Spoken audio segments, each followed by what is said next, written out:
Son birkaç yıldır şu anda dünyanın en iyi voleybolcusu kim sorusuna hiç düşünmeden, üzerine tartışılmadan tek bir kişinin adı cevap olarak veriliyor. Kimden bahsettiğimizi anlamışsınızdır herhalde. Tabii ki de henüz 22 yaşında olmasına rağmen kırmadık rekor bırakmayan Paolo Ogechi Egonu'dan. 1 metre 93 santimlik boyu, 3 metre 47 santimlik smaç yüksekliğiyle sahada rakiplerinin korkulu rüyası olan Nijerya asıllı İtalyan smaçörün hikayesini sizlere anlatacağız.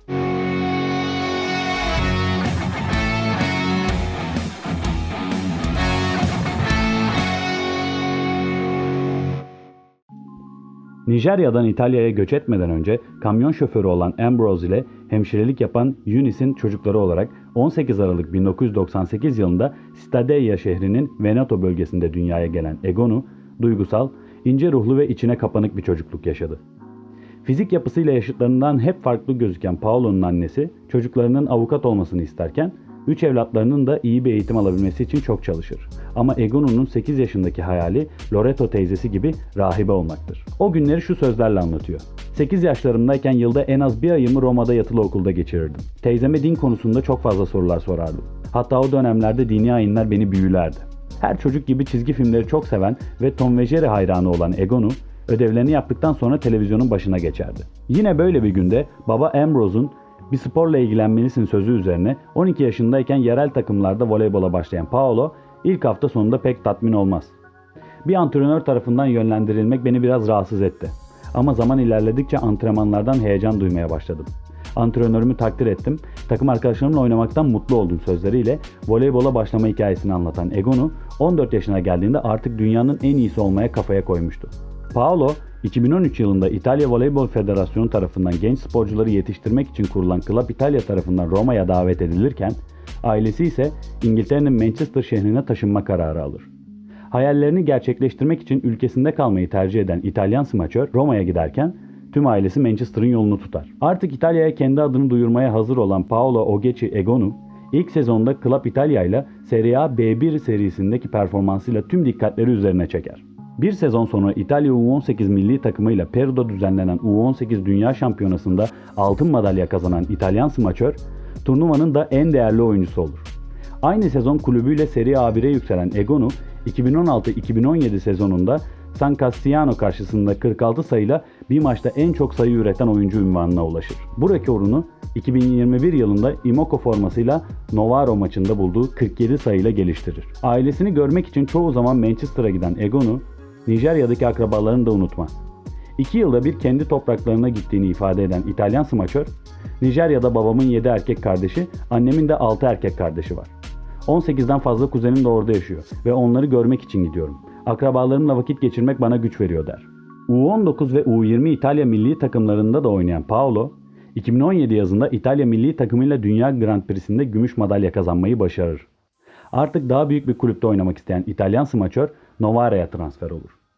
2017-2018 ve 2018-2019 sezonlarında 2 İtalya Kupası ve 1 İtalya Süper Kupası kazanan Egonu, CEV Şampiyonlar Ligi'nde de Imoko'yu finalde 3-0 yenerek kulübüyle Avrupa'nın en büyüğü olmayı başarır. Şampiyonlar Ligi'ni Novara'ya kaybeden Imoko Volley Conegliano, Egonu'yu almakta kararlıydı. Ve bunu da başardı. İtalyan smaçör şampiyonluğun hemen ardından Conegliano'ya imza atar. Ve sadece 2 sezonda Imoko'nun hem Kulüpler Dünya Şampiyonası hem de CEV Şampiyonlar Ligi'nde şampiyon olmasını sağlar. 2 turnuvanın da en değerli oyuncusu olur. Kazandığı başarılarla gençlerin rol modeli haline gelen Paolo Egonu, Forbes dergisi tarafından 2021 yılında Avrupa'daki en etkili 30 yaş altı kişiler listesinde yer alan tek voleybolcu olur.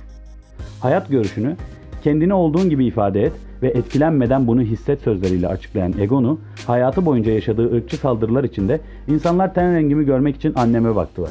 Başarıların dolayısıyla tutumları değişti tabii ki. Bir bankacı olsaydım ne olacaktı? İnsanlık için bu tür durumlar beni derin bir üzüntüye sürüklüyor diyor. Sadece ırkçı saldırılar değil, cinsel yönelimi nedeniyle de İtalya'da olayların ismi olur Egonu. 2018 yılındaki Süper Kupa finalinin ardından Novara'daki takım arkadaşı olan sevgilisi Katarzyna Shukorupa'yı öpmesi manşetlere taşınır.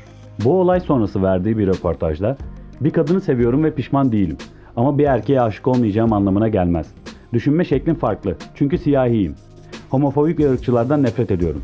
Benim işim voleybol oynamak ve insanlar sadece bununla ilgilensin" der. İtalya Cumhurbaşkanı Sergio Mattarella da Egonu'nun ülkesi için sembol olduğunu ifade eder. Ve toplumumuzun tabularından biri olan eşcinselliği yıktı, ırkçıları susturdu diyerek destek verir. İtalya'daki tüm dergilerin kapaklarını süslemesine rağmen kesinlikle bir ikon olmak istemediğini her defasında dile getiren İtalyan smaçör, Japonya'da düzenlenecek olimpiyatlarda ülke olarak dünyaya mesaj vermek için açılış töreninde bayrağı taşımaya talip olduğunu söyler. Ama İtalya Olimpiyat Komitesi kararını Elia Viviani ve Jessica Rossi'den yana kullanırken büyük tepki toplar. Tek amacının birçok kız çocuğuna örnek olmak olduğunu vurgulayan Egonu'nun tavsiyesi ise şu: hiçbir şey göründüğü kadar kolay değil. Yolunuz boyunca birçok engelle karşılaşacaksınız. Ama önemli olan bir şey var. Her şeyle yüzleşsen de başın dik yaşamak zorundasın. Sizlere bugün Paolo Ogeci Egonu'nun hayatını anlattık. Artık voleybol otoriteleri Egonu'yu alan kupaları kazanır demeye başlarken Fenerbahçe sezon sonunda İtalyan smaçöre yıllık 1 milyon euro teklif etti. Bu astronomik teklifi reddeden Egonu, neden Conegliano ile sözleşme yenilediğini ise şu sözlerle açıklar. Henüz İtalya'dan ayrılmaya hazır değilim. Covid nedeniyle boş salonlar önünde voleybol oynadım. Kupalar kazanıp Conegliano taraftarıyla salonda kutlamak istiyorum. Bu yüzden buradayım ama ileride yurt dışı deneyimini değerlendireceğim.